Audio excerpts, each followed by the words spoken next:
선수 한 명에 3천억, 2천억. 아니 이게 말이 되나요? 연봉까지 합치면 이 선수한테 나가는 돈이 얼마일까요? 정말 상상이 안 되죠. 그런데도 구단들은 그 돈을 냅니다. 아니 내는 걸 떠나 저 돈을 내기 위해 안간힘을 쓰죠. 도대체 한 명의 스타가 창출하는 효과가 얼마나 되기에 이런 현상이 일어나는 것일까요? 마케팅 효과?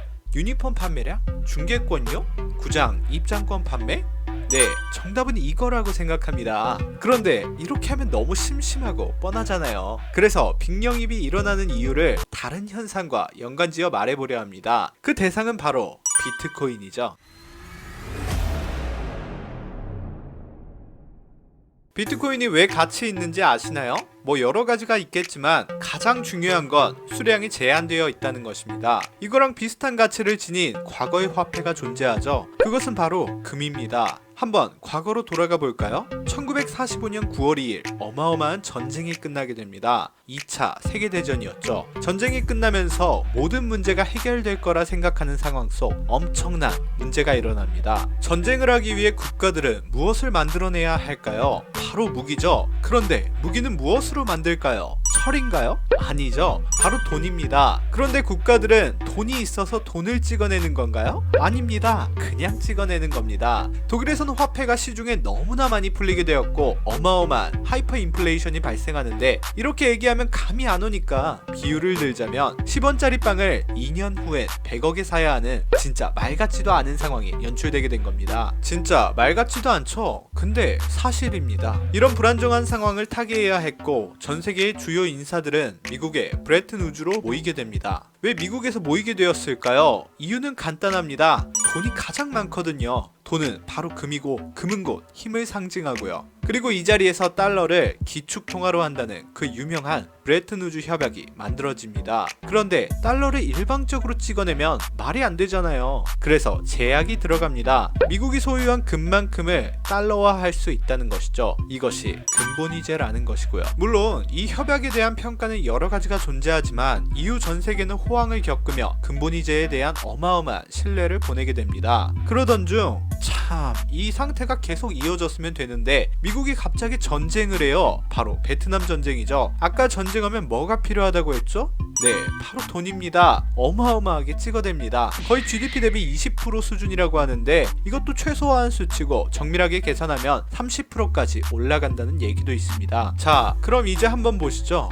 미국은 원래 본인들이 찍어내야 하는 돈 이상으로 종이에 불과한 달러를 찍어내기 시작합니다. 그러면 달러의 가치는 어떻게 될까요? 당연히 떨어지겠죠? 달러는 그냥 종이일 뿐이거든요. 이것이 가치 있는 이유는 금과 교환할 수 있다는 것 뿐입니다. 그런데 금은 한정되어 있는 상황 속 종이만 계속 시장에 풀리니까 기존의 국가들은 불안해지기 시작합니다. 돈을 가지고 있기만 해도 돈이 계속 없어지는 것이거든요. 쉽게 말해 마이너스 이자가 붙는다는 것입니다. 그럼 이제 어떻게 해야 할까요? 돈을 빼야죠. 다시 달러를 주고 금을 되찾아오는 것입니다. 프랑스가 앞장섭니다. 돈 내놔. 미국은 쿨하게 내줍니다. 가져가든지. 그런데 불안하잖아요. 다른 나라들도 다 빼갈 것 같으니까. 이 상황 속 미국의 닉슨 대통령은 미친 발언을 하나 하죠. 당분간 금과 달러를 교환해주지 않겠다. 이것이 그 유명한 닉슨 쇼크라는 것입니다. 과연 언제까지 안 바꿔줬을까요? 정답은 아직도 안 바꿔줍니다.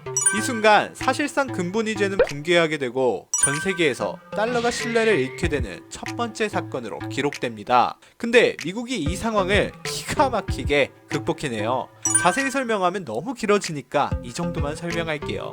미국은 사태 완화 이후 다시 한번 엄청난 성장을 이어갑니다. 그리고 2008년 사건이 터지게 되죠. 바로 서브프라임 모기지 사태입니다. 지금부턴 간략히만 설명할 거니까 집중 부탁드릴게요. 서브프라임 모기지, 우리말로 하자면 대출 자격이 없는 사람들에게 대출을 해준 겁니다. 원래는 대출해주는 돈만큼은 담보로 해야 대출을 해주는데 돈도 없는 사람들에게 대출을 해준 거죠. 이 상황에서 부동산 시장이 붕괴되고 은행은 대출금을 돌려받지 못하는 상황. 사람들은 불안해지니까 모두 은행으로 돈을 찾으러 갑니다. 근데 은행은 돈이 없죠? 그러면 어떻게 될까요?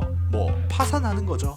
이 상황을 뱅크런이라고 하는 것이고요. 어느 정도였냐면 미국의 1위부터 5위 은행권 모두가 파산 직전에 이르게 됩니다. 근데 이 은행들은 믿음이 있어요. 그게 뭐냐면 우리가 파산하면 미국 정부가 구제해 줄 거란 것이죠. 그리고 정부는 울며 겨자 먹기로 이 은행들을 살려냅니다. 어떻게 하냐고요? 방법은 단순한데요. 시중에 돈을 미친 듯이 풀어버리는 겁니다. 미국은 달러를 찍어낼 수 있잖아요. 정말 미친 듯이 풀어냅니다. 그리고 이것은 비트코인의 시발점이 되었죠.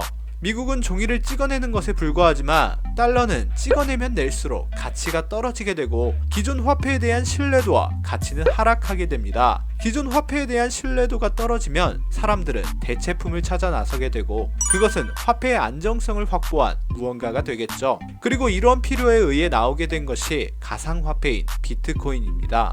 비트코인은 수량이 정해져 있고 제3자에 의해 통제받지 않는 시스템을 가지고 있어서 누군가에 의해 영향을 받지 않는 특징을 가지고 있는 것이죠.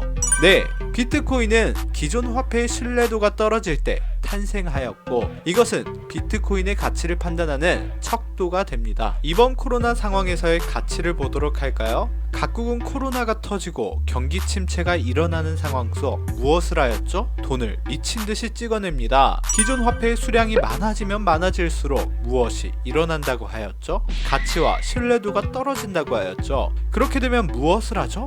네, 대체품을 찾아 나선다고 했죠. 그리고 대체품의 가치는 당연히 올라가겠죠. 비트코인의 가격과 가치요. 물론 일론 머스크의 발언과 함께 정점을 찍은 것은 변수였던 것이고요. 자, 그럼 이제 빅영입에 목말라하는 클럽들을 볼까요? 이 구단들이 가지고 있는 돈의 가치는 얼마나 될까요? 만수르는 개인 자산이 30조라고 합니다. 그런데 왕가 재산을 합치면 1000조가 넘는다고 하죠. 과연 이 사람에게 숫자로만 표시되는 이 돈이라는 것이 의미가 있을까요? 그리고 다른 많은 재벌들에게 이 말도 안 되는 돈이 의미가 있을까요? 저는 이 돈이라는 것의 가치가 단지 숫자에 불과하며 이 사람들이 찾아 나서는 새로운 가치의 화폐는 구단의 이미지이며 사람들의 인식이었다고 생각합니다. 그렇기 때문에 선수 한 명의 말도 안 돼 보이는 숫자들을 지불하면서 과감하게 새로운 화폐를 구매하려 했다고 생각합니다. 새로운 소재를 만들려다 보니 끼워 맞춘 감이 없지 않은데요. 재밌게 보셨다면 구독 부탁드리고 재미없으셨다면 구독 3번 부탁드리겠습니다. 시청해주셔서 감사합니다.